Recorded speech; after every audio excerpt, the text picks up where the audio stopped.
আসসালামু আলাইকুম। শুনছেন সংবাদ শিরোনাম। বিজয়নগরের সাবেক স্ত্রী কর্তৃক মিথ্যা মামলা ও অপপ্রচারের বিরুদ্ধে মানববন্ধন। এখন শুনবেন বিস্তারিত। ব্রাহ্মণবাড়িয়ার বিজয়নগরের সাবেক স্ত্রী কর্তৃক স্বামীকে মিথ্যা মামলা দিয়ে হয়রানি ও অপপ্রচারের বিরুদ্ধে মানববন্ধন করেছে স্থানীয় এলাকাবাসী। 10ই ডিসেম্বর মঙ্গলবার বিকাল 4টায় উপজেলার পাহাড়পুর ইউনিয়নের আউলিয়া বাজারে মানববন্ধন অনুষ্ঠিত হয়।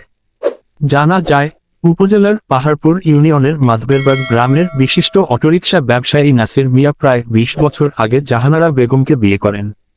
বিয়ের 2 বছর পর থেকে জাহানারা বেগম অসদাচরণ করে শ্বশুর শাশুড়ির সাথে থাকবে না বলে ঝগড়া করে। এরপর থেকে বিভিন্ন সময় খারাপ আচরণ, হয়রানিমূলক মিথ্যা মামলা, মানসিক নির্যাতন করে আসছে। নির্যাতনের পীড়া সহ্য করতে না পেরে কিছুদিন আগে নাসির মিয়া তাকে তালাক দিয়ে দেয়। নাসির মিয়া স্ত্রীকে জায়গা সম্পদ, স্বর্ণালংকার ও টাকা পয়সা সবকিছু দিয়ে দেয়। নাসির মিয়া বলেন, আমার সাবেক স্ত্রী জাহানারা বেগম আমাকে বিভিন্নভাবে হুমকি ধামকি দিচ্ছে। আমার নামে একের পর এক অযথা মিথ্যা মামলা দিয়ে হয়রানি করতেছে। তাকে আমি আলাদাঘর, জায়গা সম্পত্তি সব দিয়েছি, তারপরেও আমি তার নির্যাতন থেকে রেহাই পাচ্ছি না। এখন সে অপপ্রচার করতেছে আমি নাকি মাদক ব্যবসা করি, অথচ আমি সবসময় মাদকের বিরুদ্ধে কথা বলি, মাদক বিরোধী সংগঠন করি। আমি প্রশাসনের কাছে এর সুষ্ঠু তদন্ত করে সঠিক বিচার দাবি করি।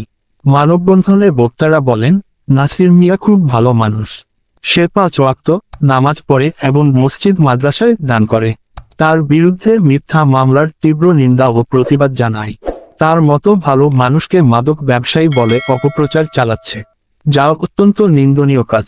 মানববন্ধনে উপস্থিত ছিলেন মোহাম্মদ ইউনুস মোল্লা, মসজিদের ইমাম রস্তম মোল্লা, খোরশেদ মিয়া, মোহাম্মদ সোহাগ মিয়া, বিশিষ্ট সালিশকারক আবু বক্কর, রোশন আলী মেম্বার, বিশিষ্ট ব্যবসায়ী আওয়াল মিয়া, ব্যবসায়ী ফারুক মিয়া, নোমান মিয়া, শিশু খাদেম, আনোয়ার মিয়া, শামসু মিয়া সহ শতাধিক স্থানীয় এলাকাবাসী।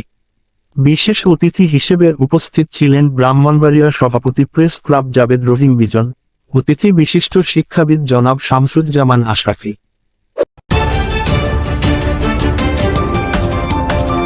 ব্রাহ্মণবাড়িয়া 24.news